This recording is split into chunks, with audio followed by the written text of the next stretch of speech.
Today we're just outside the beautiful town of Erfurt, Luther's university town, and I'm standing in an area that is known as the Luther Oak, or it's now the Luther Stone. The story surrounding the Luther Oak has become almost legendary, so let me give you some background. First, we're entering our second division of Luther's life. If you remember, we titled these years his monastic years, and they lasted from 1505 to 1516. It actually started a bit before our time frame in 1502. Luther came to Erfurt to attend what was then one of the greatest universities in Germany. He studied the liberal arts, grammar, rhetoric, philosophy, music, arithmetic, geometry, astronomy, and then he received his master's degree in 1505. He then went from his undergrad to study law at the Law College of Erfurt. But before he could complete his studies, God intervened.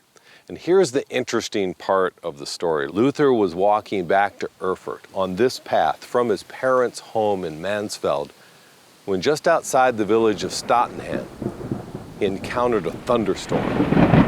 The storm was violent and flashing around him, and a lightning bolt struck so close to him that it sent him diving under a tree. Now the tree is gone and it's been replaced by this stone. But the stone represents what he cried out. He cried out, "Help me, St. Anne, I will become a monk." St. Anne was the patron saint of miners. Remember, Hans Luther, Luther's father, was a miner.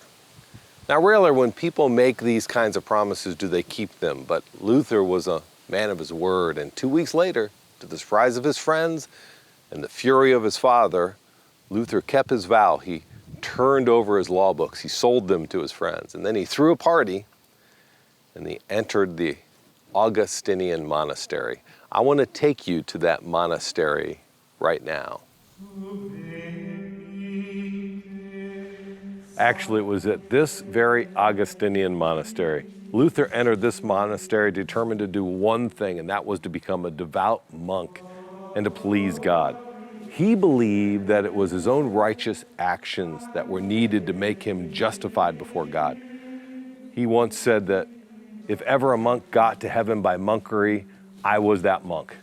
And the stories about Luther in the monastery are fascinating. In fact, one of my favorite stories is that every day the monks would go to confessional. Now think about that. How much trouble can a monk get into at a monastery? But yet, nevertheless, they would go to confessional every day. Well, normal confessional would just take a few moments. They would go in, they would confess their sins, they would go about their day, but not Luther. Luther would go in and he would try to think about every sin that he committed, everything that he thought, and he was driving the confessors crazy. He wouldn't just spend a few moments in there or a half hour, an hour. Sometimes he would spend hours upon hours trying to rack his mind, confessing his sins. Why? Because he knew he was standing before a holy God. You see, he was taking that acute legal mind that had been trained in the university, and he was applying it to the justice of God. And he knew he was not right.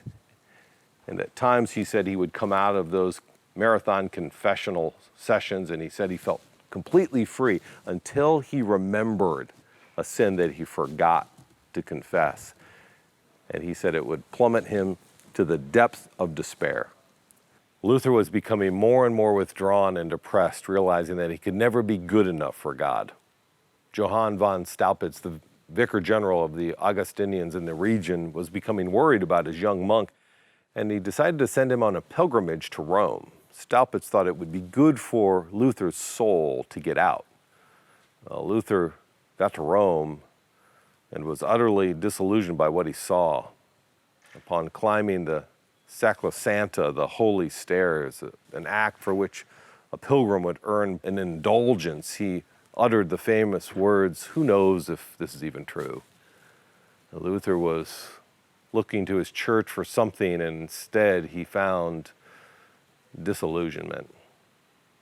He returned to Erfurt even more discouraged. That's when Staupitz made a bold move. He told Luther he'd be sending him to teach the scriptures at a new university in Wittenberg. Now think about this. Luther had never held a Bible in his hand before, and he was now being told he was going to go and teach. But it was in this monastery, in the library here at this Augustinian monastery, that Luther would hold a Bible for the very first time. And it was in this monastery that Luther would study and prepare for his transfers to Wittenberg, where he would lecture on the Psalms, on Romans and Galatians and Hebrews.